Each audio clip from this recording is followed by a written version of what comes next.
Tudezka, Annalyn nakita si Moira angkas si Don Pepe. Yan po ang ating alamin at pag-uusapan sa Abot Kamay na Pangarap. Kakapanindig balahibo ang mga naganap sa Abot Kamay na Pangarap dahil mga kapatid kalunos-lunos ang mga sinapit ni Don Pepe sa kamay ni Moira na hanggang ngayon nga ay hindi pa si Don Pepe nakakaalis sa abandonadong bahay na iyon na kung saan siya itinago ni Moira. Kaya sobrang kabado ni Don Pepe ay kinausap nga niya ang tauhan ni Moira na bigyan niya ito ng 10 milyon para maitakas lang siya nito.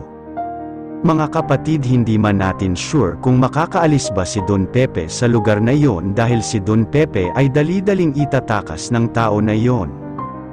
Kaya mga kapatid, sa mga naganap nga na eksena sa Abot Kamay na Pangarap ay mukhang ang pinagdududahan na nila RJ Tanyag si Moira na may kinalaman nga ito sa pagkawala ni Don Pepe.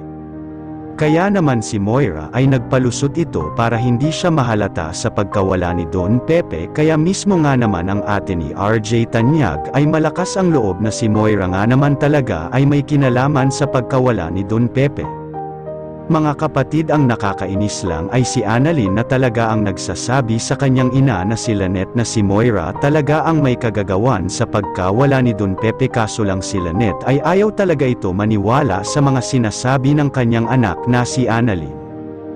Kaya panigurado nga nito kapag nagkabukingan na si Moira talaga ang may kagagawan sa lahat ng mga pangyayari, tiyak na si Lynette ay maniniwala na kay Annalyn na totoo ang sinabi sa kanya na si Moira talaga ang may kagagawan sa lahat. Kaya kung may problema ang mga asawa na ito na si Lynette ay Doc Carlos ay tiyak malalaman na agad ito ni Annalyn dahil kumbaga ay madali lang si Annalyn makaramdam kapag may taong may nililihim sa kanya.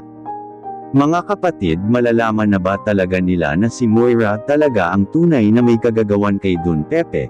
Ano ba ang maging susunod na parusa nito? Makukulong na ba talaga ng tuluyan ito or mabubulok na ito sa bilanggo? Yan po ang ating aabangan sa susunod na episode sa Abot Kamay na Pangarap.